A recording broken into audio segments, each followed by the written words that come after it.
पवन राजे निंबाळकर आणि समद काझी यांची दुर्दैवी जी हत्या झाली त्याला आता जवळजवळ 20 वर्ष होत आलेली आहेत आणि गेली 17 वर्ष या विषयाच्या बाबतीतला कायदेशीर जो प्रक्रियेचा विषय आहे तो चालू आहे, प्रदीर्घ चालू आहे.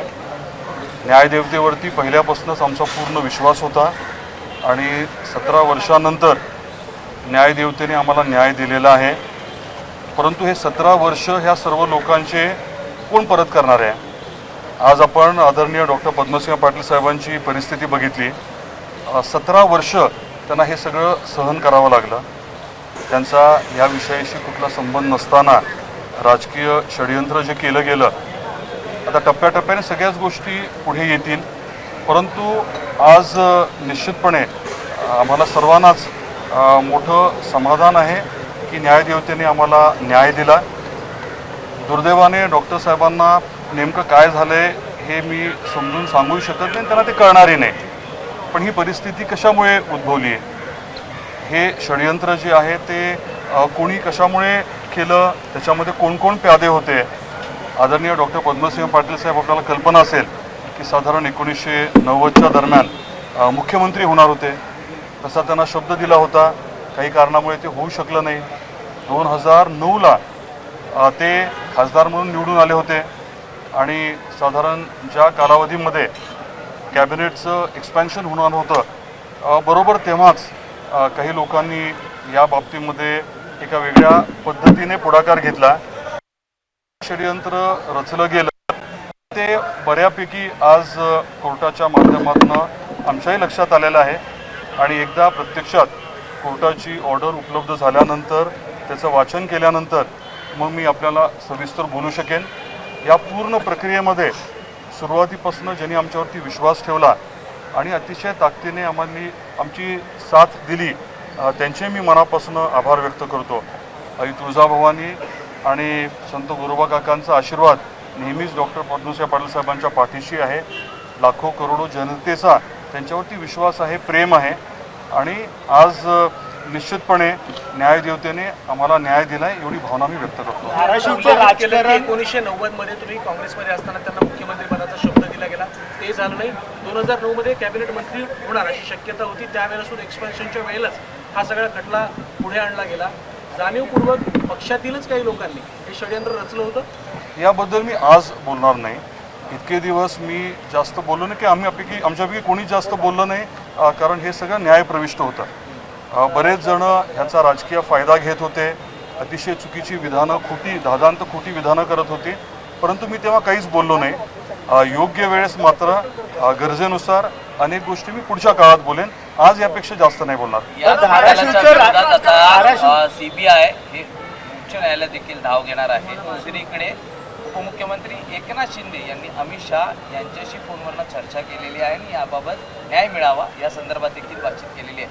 राजकीयदृष्ट्या या सगळ्या घडामोडींकडे आपण कसं पाहता? याविषयी मी एवढंच म्हणेन की न्यायदेवतेवरती आमचा पूर्ण विश्वास आहे आणि कुठे न्यायालयीन प्रक्रिया असेल त्याच्यामध्ये आमची जी बाजू आहे ती आम्ही ठामपणे मांडू आणि आम्हाला निश्चितपणे न्याय मिळेल. धाराशिवचं राजकारण आहे ते तुम्ही असं म्हणत होता की बाहेरच्या जिल्ह्यातून म्हणजे लातूर जिल्ह्यातून राजकारण होत होतं, लातूर जिल्ह्यातून राजकारण झालं म्हणून 17 वर्ष या खटल्याला सामोरं जावं लागलं. आज मी याविषयी बोलणार नाही. या खटल्याला 17 वर्ष का लागले, नेमकं कोणी ह्याच्यामध्ये वेळ काढूपणा केला, हे देखील आज ना उद्या निश्चित सांगेन मी. पण हे सगळं राजकारण आहे ते धाराशिवचं राजकारण जर बघितलं असेल तर ह्या दोन कुटुंबांपाशीच होतं आणि त्याचमुळे कुठेतरी या सगळ्यामुळे विलंब लागला, त्याचाच फायदा घेतला इतक्या वर्ष, असं म्हणायचं का तुम्हाला? हे धाराशिवचं राजकारण नव्हतं, हे महाराष्ट्राचं राजकारण होतं आणि तुम्ही सर्वच जण सन्मान्य पत्रकार आहात.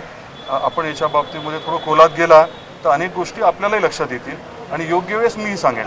सर, जिस तरीके से ऑपरेशन टाइगर और जिस तरह से अभी निंबलकर शिफ्ट हो गए हैं एकनाथ शिंदे कैंप में, क्या उसका असर पड़ रहा था, आपको लग रहा है? नहीं, मैं राजकीय किसी भी बात पे आज टिप्पणी करना नहीं चाहूँगा.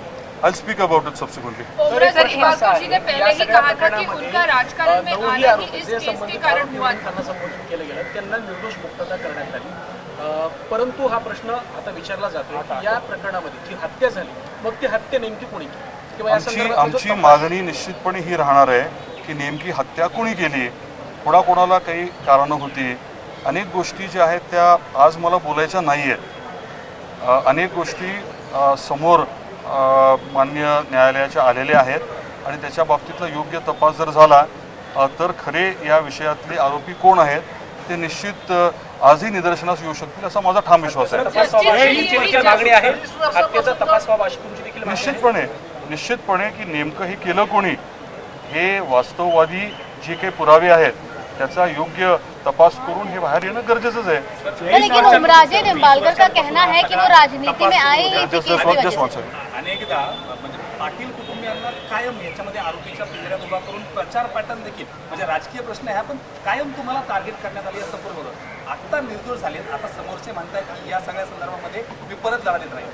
निकाल लागल्यानंतर देखील त्यांचं राजकारण फक्त याच्यावरून सुरू झालं तर अजूनही त्यावर चालेल. तुमचं याबद्दल म्हणणं काय? मी एवढंच सांगेन की ह्या दुर्दैवी घडली 2000 अगदी दुसऱ्या महिन्यापासूनच तिथे राजकारण जे आहे ते केलं गेलं. या दुर्दैवी घटनेचा वापर पूर्णतः राजकारणासाठी केला गेला. काही लोकांच्या सांगण्यावर नसेल परंतु अनेक जण जे आहेत त्या सांगण्याला बळी पडले आणि दुर्दैवी घटनेचा राजकीय पुरेपूर वापर झाला हे वास्तव आहे. You are saying something? Yes, sir. साक्षीदार होते. कि एक minute. Omraje Nimbalkar had once himself said that the reason why he's coming into politics is this case. because of this So why can't we relate and why can't we speak about both of them together? I prefer not to speak about politics today. Maybe this evening or later on, after I have read through the verdict, I will let you all know, and we'll have a more detailed discussion. But you did see that there is a bigger conspiracy involved in against Mr. Patil. There is definitely a bigger there is definitely a bigger conspiracy, and we are kind of aware of who's involved. But then obviously it's not right to speak about it right now. But I will speak know the about names. it. You know I the will names. speak about it with the due proof subsequently. Omraje Nimbalkar ji ने कहा कि एक वो इस sentence. पूरे मामले में अभी हाई court में जाएंगे जितना भी CBI ने भी वो अपने जो जांच है वो आगे लेने के लिए अपना प्रयास रखेंगे. वो नॉर्मल प्रोसीजर है and obviously will be a part of it. Sir CBI ने भी कहा है कि वो भी जाएंगे अदालत, अपील करेंगे इस पूरे मामले में. That is totally up to them. जो उनको करना है वो उन्होंने obviously करना ही है. No doubt about that. But given the fact that CBI is a central agency where the central government is of the NDA and This working is obviously independent of anything else, and everyone should obviously trust that. but Rakesh Maria ji का is Mr. Shinde's party really putting on any kind of I pressure? prefer not to speak about any of it. Rakesh Maria ji का नाम भी इस केस में वापस एक बार दोहराया गया है. जिस तरीके से ये पूरा जो प्लानिंग किया गया था, जैन की इन्वॉल्वमेंट इसमें क्या थी, किस तरीके से देखते हैं? मैं इसके बारे में थोड़े maybe in a day or two बात करूँगा with a little more proof after having read the verdict. या प्रकरणातील मुख्य साक्षीदार होते. त्यांची साक्ष ज्यावेळी नोंदवण्यात आली त्यावेळी विरोधाभास त्यामध्ये प्रामुख्याने पाहायला मिळाला आणि हा एकच मुख्य धागा होता ज्या आधारावरती ही केस 20 वर्ष या ठिकाणी चालली. त्यात राकेश मारिया यांचं नाव देखील समोर आलं. मारिया यांना ते भेटले होते आणि त्यानंतर ज्या घटना घडल्या आपण देखील कोर्टात होतात. या संदर्भात आपलं नेमकं मत काय आहे, त्यावेळी नेमकं काय घडलं होतं, राजकीयदृष्ट्या प्रेशर होता, त्यातनं हा संपूर्ण प्रकार घडलेला आहे. आज माननीय न्यायाधीश महोदयांनी अतिशय स्पष्टपणे जे काही घडलंय ते नमूद केलेलं आहे. आम्हाला या बाबतीमध्ये इतकंच सांगायचं आहे की एकदा वर्डिक्ट वाचल्यानंतर तुम्हालाही सगळ्या गोष्टी कळणार आहेत, आम्हालाही डिटेलमध्ये कळतील आणि त्याच्यानंतर आपण मला जेव्हा विचाराल तेव्हा मी अजून जास्त तुम्हाला प्रदीर्घ याविषयी बोलेन. म्हणालात की वर्डिक्ट वाचल्याच्या नंतर सविस्तर प्रतिक्रिया दिली जाईल. जे षडयंत्र रचलं गेलं किंवा ज्या मंडळींनी यामध्ये दबाव आणण्याचा प्रयत्न केला त्या संदर्भात सुद्धा तुम्ही भाष्य करणार? मी ठरवेन कधी बोलायचं. हे जे काही षडयंत्र रचलं गेलं, कोणी रचलं, कसं रचलं याची बऱ्यापैकी माहिती मला आहे, परंतु ते कधी सांगायचं आणि पर्याप्त पुरावे उपलब्ध करून द्यायचे ते मी ठरवेन. सर हिंदी में सिर्फ ये बता दीजिए आज का जो फैसला आया है उसे लेकर के पहली प्रतिक्रिया आपकी क्या है, क्योंकि 17 साल बाद जो है इस मामले में फैसला आया. न्याय देवता पे पूरा हमारा विश्वास था और आज का वर्डिक्ट जो है वो हमें न्याय दे रहा है. इसकी डेफिनेटली खुशी है, मगर ये 17 साल इन सब लोगों के जो गए, खास करके मेरे पिताजी जो एक 1990 में मुख्यमंत्री बनने जा रहे थे महाराष्ट्र के, या 2009 में एनसीपी के सबसे सीनियर वो एमपी थे और उनका इंक्लूजन सेकंड एक्सपेंशन में होने जा रहा था, तब ये सब कॉन्स्पिरेसी की गई, तो अभी वो 17 साल कौन वापस लाएगा? जिन्होंने इसमें पार्टिसिपेट किया है उनको ढूंढने का काम और उन पे proper legal action, criminal action लेने का काम हम आगे चल के जरूर करेंगे। तो नाम आप लीजिए ना सर, नाम बताइए ना सर, कौन है ये लोग? तो कौन है ये Thank you. लोग जिनकी तरफ आप इशारा एबीपी माझा, उघडा डोळे बघा नीट।